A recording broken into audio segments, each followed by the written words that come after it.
अस्सलाम वालेकुम स्टूडेंट्स। जैसे कि आपको पता है कि हम जीसी मेन कैंपस 8 सेमेस्टर का कोर्स पढ़ रहे हैं और इसके साथ साथ एमएससी 4 सेमेस्टर का भी कोर्स है। हम कोर्स पढ़े हैं स्पेशल फंक्शन में हमने गामा फंक्शन देखा, उसकी प्रॉपर्टीज़ देखी और उससे रिलेटेड कुछ क्वेश्चंस देखे। ठीक है, तो आज के वीडियो लेक्चर में हम बीटा फंक्शन देखने लगे हैं। तो बीटा फंक्शन हम यानी कि बीटा फंक्शन की हम डेफिनेशन देखेंगे और उसकी कुछ प्रॉपर्टीज़ देखेंगे। और हम अपने नेक्स्ट वीडियो लेक्चर में बीटा फंक्शन से रिलेटेड भी कुछ क्वेश्चंस वगैरह देखेंगे। लाइक हमने गामा फंक्शन देखा और बीटा फंक्शन देखा। गामा फंक्शन और बीटा फंक्शन के दरमियान कुछ रिलेशंस हैं, उन रिलेशनशिप को डिस्कस करेंगे। उसके अलावा कुछ थ्योरम्स वगैरह हम डिस्कस करेंगे, लेकिन ये हम अपने नेक्स्ट वीडियो लेक्चर में डिस्कस करेंगे।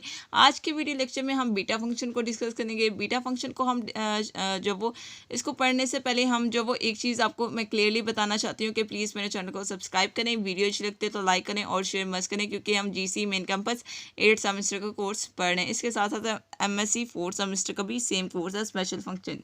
ठीक है, तो आपने क्या करना है, अपना फीडबैक भी मस्त देना है कि आपको वीडियो कैसी लग रही है, क्योंकि हम ये सारे के सारे लेक्चर्स जो वो स्टूडेंट की डिमांड पे बना रहे होते हैं। तो स्टूडेंट की फीडबैक बहुत ज़्यादा इंपॉर्टेंट होती है हमारे लिए। उसके अलावा अगर आप चाहते हैं कि आपको कोई भी लेक्चर मिस ना हो, तो उसके लिए आप बेल आइकन को प्रेस करें ताकि आपको हर लेटेस्ट वीडियो का नोटिफिकेशन मिल सके। उसके अलावा आप चाहते हैं कि आपके सारे के सारे लेक्चर्स जो वो सीक्वेंस से आपको एक साथ मिल जाएँ, तो उसके लिए आप प्लेलिस्ट पर जाएँ। अगर आपको प्लेलिस्ट का आइडिया नहीं है तो आप डिस्क्रिप्शन में जाएँ, वहाँ पर प्लेलिस्ट का लिंक पड़ा हुआ है, उस लिंक को क्लिक करेंगे तो आपके पास पूरी की पूरी प्लेलिस्ट ओपन हो जाएगी। तो हम मूव करते हैं अपने आज के लेक्चर की तरफ। हमारे पास बीटा फंक्शन है, तो बीटा फंक्शन की डेफिनेशन क्या है। तब beta function denoted by beta of M N, यानी कि बीटा फंक्शन को आप इस तरह से डिनोट करते हैं, बीटा ऑफ एम एन। और एम एन यहाँ पर क्या है, पॉजिटिव नंबर्स हैं।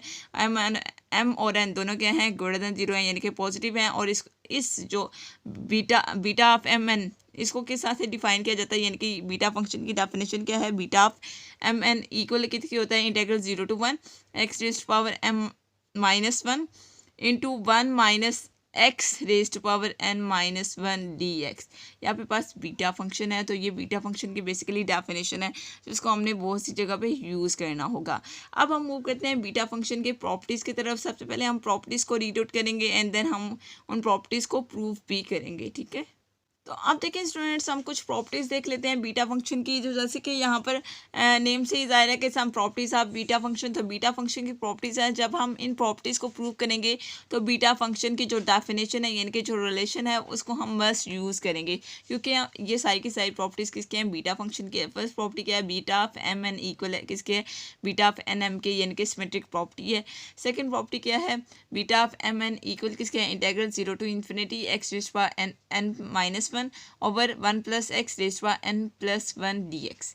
और फर्दर जब ये नेक्स्ट प्रोसीड करेगा, आप कह सकते हैं कि integral 0 to infinity x raise to power m minus 1 over 1 plus x raise to power n plus 1 dx, यानी कि ये दोनों इक्वल हैं। ठीक है, ये बात कह रहे हैं। नेक्स्ट अब आपके पास थर्ड प्रॉपर्टी है। थर्ड प्रॉपर्टी में आपके पास क्या है, beta of M N equal किसके है, 2 integral of 0 up to pi by 2 sine theta raise power 2m minus 1 cos theta 2 raise power 2n minus 1 D theta.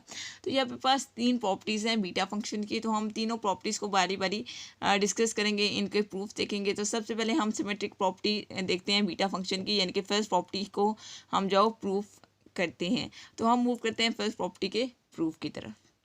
तो देखिए स्टूडेंट्स, हम जब वो बीटा फंक्शन की फर्स्ट प्रॉपर्टी को डिस्कस कर रहे हैं तो इसका हम प्रूफ देखने लगे हैं। तो फर्स्ट प्रॉपर्टी क्या है, beta of M N equal किसके है, बीटा ऑफ एन एम के। तो हम इस प्रॉपर्टी को प्रूफ करेंगे। ये हमारे पास फर्स्ट प्रॉपर्टी है बीटा फंक्शन की। तो सबसे पहले हम इसकी लेफ्ट हैंड साइड कंसीडर करते हैं कि बीटा ऑफ एम एन, यानी कि ये साइड कंसीडर करते हैं। और आपको पता है बीटा ऑफ एम एन किसके इक्वल होता है, इंटीग्रल 0 to, यानी कि ये बीटा फंक्शन की बेसिकली डेफिनेशन है, integral 0 to 1 x raise to power m minus 1 into 1 minus x raise to power n minus 1 dx। ठीक है, अब यहाँ पर ये प्रॉपर्टी यूज़ करेंगे। ये आपके पास कैलकुलस में आपने ये प्रॉपर्टी पढ़ी हुई है, कैलकुलस SM यूसुफ की जो बुक है उसमें आपने ये प्रॉपर्टी पढ़ी हुई है कि integral 0 to a f of x dx equal किसके है, integral 0 to a f of a minus x dx। यानी कि अगर आपके पास फंक्शन इस तरह से है, आप उसको इस फॉर्म में इस तरह से लिख सकते हैं और ये दोनों इक्वल होते हैं। अब इसी तरह से हम लिखेंगे, देखें इंटीग्रल 0 to 1 हमने लिख दिया।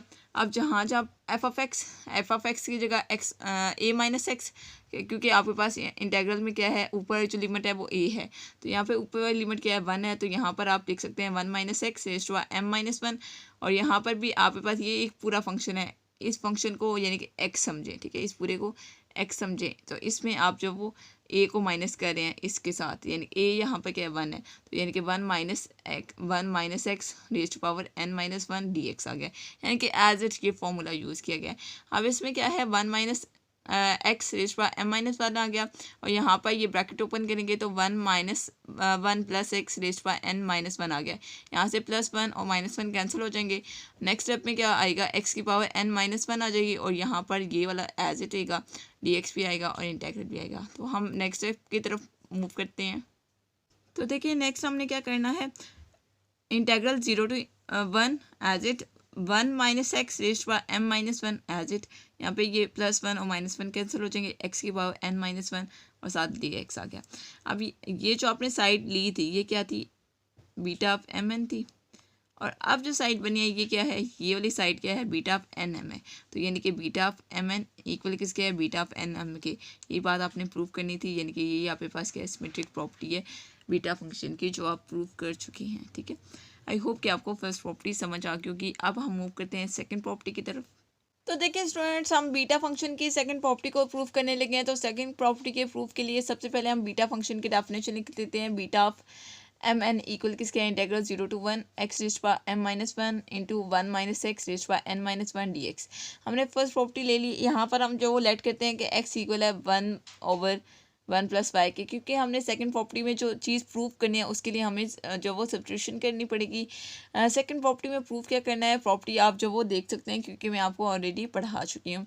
नेक्स्ट हमने डेरिवेटिव लिया है क्योंकि हमें dx की वैल्यू चाहिए, x के साथ साथ हमें dx की वैल्यू चाहिए, क्योंकि हम सारा का सारा क्वेश्चन जो है वो y में कन्वर्ट करने लगे हैं। तो dx इक्वल किसका आ जाएगा, यानी कि हम इसको डिफ्रेंशिएट करेंगे तो -1/1 plus Y whole square dy आ जाएगा।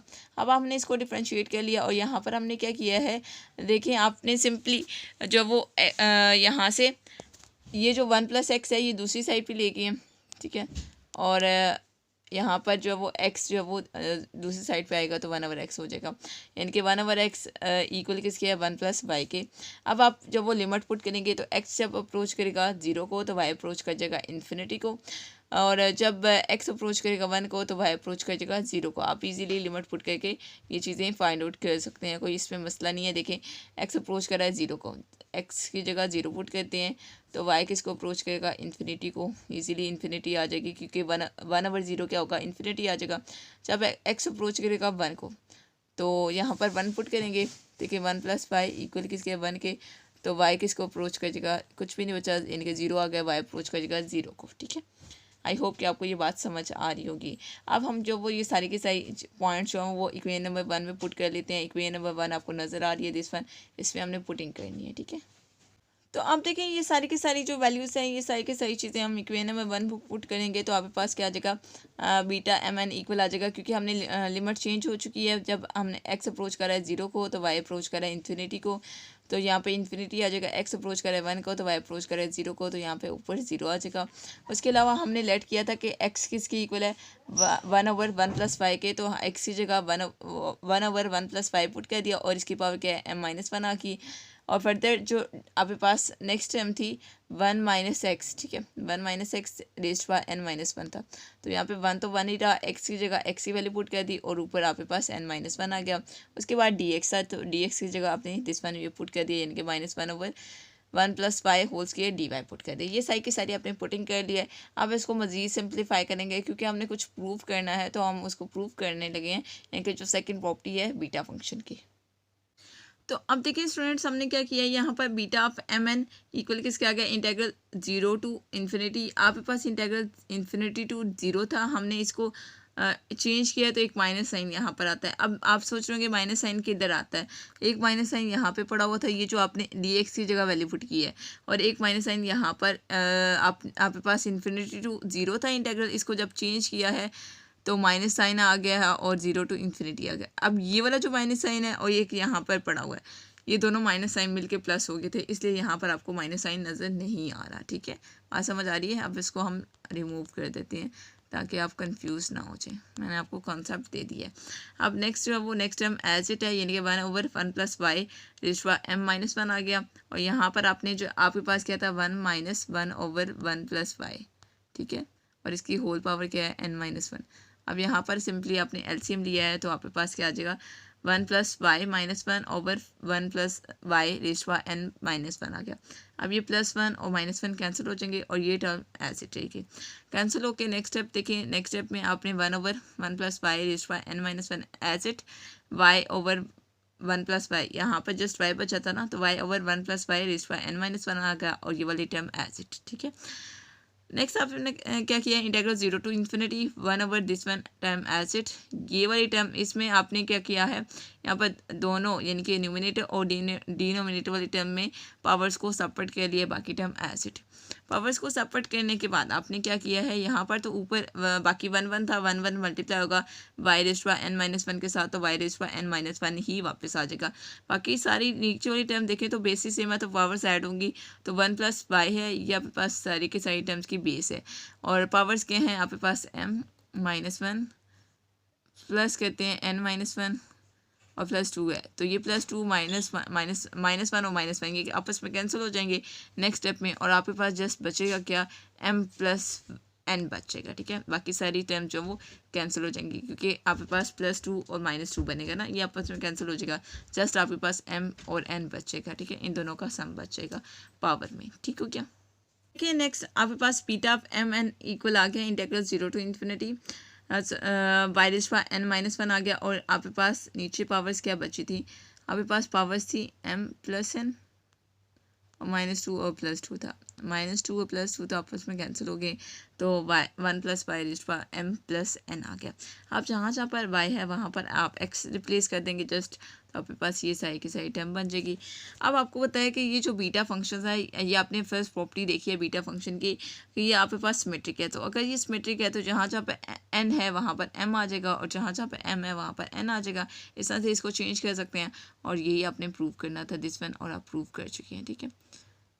अब हम जो वो लास्ट प्रॉपर्टी की तरफ मूव करते हैं। आज के वीडियो लेक्चर की लास्ट प्रॉपर्टी है बीटा फंक्शन की, जिसको हम डिस्कस करने लगे हैं। उस प्रॉपर्टी को डिस्कस करने से पहले आपको मैं एक चीज़ बताऊं कि आपने मेरे चैनल को सब्सक्राइब करना है, वीडियो अच्छी लगते तो लाइक करें और शेयर मस्त करें। उसके अलावा अपना फीडबैक मस्त दिया करें, क्योंकि ये GC मेन का बस 8 सेमेस्टर का कोर्स है, स्पेशल फंक्शन है, उसके साथ साथ MSc 4 सेमेस्टर का भी कोर्स है, और भी डिफरेंट यूनिवर्सिटीज़ की आउटलाइन में इंक्लूड है सेम टॉपिक्स।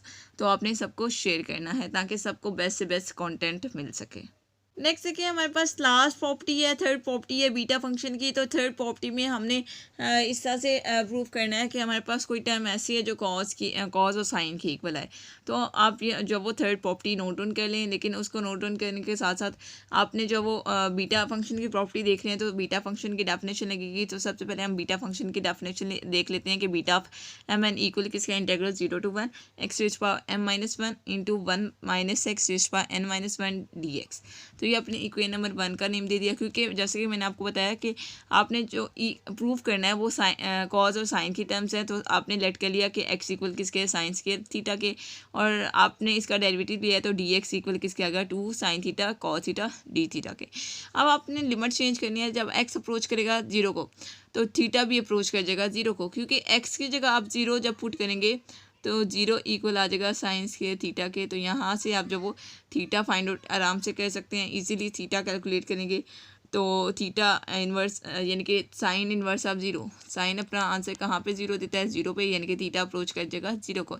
इसी तरह से जब आपके पास x अप्रोच करेगा 1 को, तो x अगर 1 को अप्रोच करता है तो आपने अगर यानी कि 1 = साइंस के थीटा आ जाएगा, साइन थीटा आपने थीटा निकालना है, तो साइन इन्वर्स ऑफ 1, साइन अपना आंसर 1 कहाँ पे देता है, साइन इन्वर्स ऑफ 1 आप लिखें कि theta = sine inverse of 1, sine अपना आंसर 1 देता है π/2 पे, यानी कि 90 पे।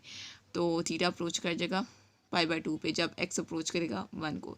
तो ये सारी की सारी वैल्यूज़, ये सारी की सारी चीज़ें आप जो इक्वेशन नंबर 1 में पुट करेंगे, तो जहाँ जहाँ पे x है वहाँ पर आप पुट करेंगे साइन स्क्वायर थीटा, और जहाँ जहाँ पे dx है वहाँ पर पुट करेंगे 2 sin theta cos theta d theta, और लिमिट आप चेंज कर देंगे। x अप्रोच करे 0 को तो थीटा भी अप्रोच करेगा 0 को, यानी कि लोअर लिमिट क्या है 0 है। अपर लिमिट में क्या है, x अप्रोच करता है 1 को तो थीटा अप्रोच करता है π/2 को, यानी कि अपर लिमिट आपके पास क्या हो जाएगी, यहाँ पर π/2 हो जाएगी 1 की जगह। ठीक है, नेक्स्ट आपके पास देखिए यहाँ पर हम जो वो पुटिंग करते हैं इक्वेशन नंबर 1 में, यानी कि जितनी भी आपने सब्स्टिट्यूशन की है उसको आप इक्वेशन नंबर 1 में पुट करेंगे, तो आपने उसके अकॉर्डिंग लिमिट चेंज कर लिया 0 to π/2। आपके पास यहाँ पर x है, x की जगह क्योंकि आपने लेट किया है x equals to sine square theta, तो जहाँ जहाँ पे x है वहाँ पे साइन स्क्वायर थीटा पुट करेंगे, और इसकी पावर क्या है m-1 है। उसके अलावा नेक्स्ट क्या है 1 - x है, तो 1 आपने लिख दिया, माइनस x की जगह आपने साइन स्क्वायर थीटा पुट किया, और इसकी पावर क्या है n-1 है, तो n-1 लिख दिया। उसके बाद dx की जगह आपने क्या पुट किया, 2 sin थीटा cos थीटा लिखा, और साथ आपने d थीटा लिख दिया। ठीक है, ये सारी की सारी आपने सब्स्टिट्यूशन कर दी। उसके अलावा नेक्स्ट आपके पास क्या है, बीटा ऑफ mn इक्वल किसके है, इंटीग्रल 0 to π/2 साइन थीटा, और इसकी पावर क्या है। अब देखिए साइन थीटा आपके पास आ गया, साइन थीटा की पावर, क्योंकि आपने यहाँ पर क्या किया है 1 माइनस साइन स्क्वायर थीटा है, तो इसकी जगह आपने कॉस स्क्वायर थीटा पुट कर दिया, और इसकी पावर क्या है n-1 है। यहाँ पर आपने cos theta sine theta raise power क्या लिखा 2m-1 लिख दिया। ओके, यानी कि यहाँ पर क्या था, साइन थीटा था, sine theta sine square theta था बेसिकली। तो ये जो साइन स्क्वायर थीटा है आप इसको लिख सकते हो साइन थीटा होल स्क्वायर लिख दिया, और इसकी 7 पावर्स क्या है m-1 थी, यानी कि ये जो 2 है ये मल्टीप्लाई होगा m से तो 2m आ जाएगा, और ये 2 मल्टीप्लाई होगा 1 से तो आपके पास 2 आ जाएगा, यानी कि 2m-2 आ जाएगा। उसके अलावा कॉस के थीटा रेज़ पावर n-1 आ जाएगा, और साथ आपके पास 2 साइन थीटा कॉस थीटा, इसकी पावर क्या आ जाएगी डी थीटा आ जाएगी। नेक्स्ट स्टेप में हम क्या करेंगे, यहाँ पे साइन थीटा की पावर क्या है 1 है, यहाँ पे साइन थीटा की पावर क्या है 2m-2 है, तो यहाँ पे पावर 1 है, ये पावर भी ऐड हो जाएगी क्योंकि बेसिस सेम है।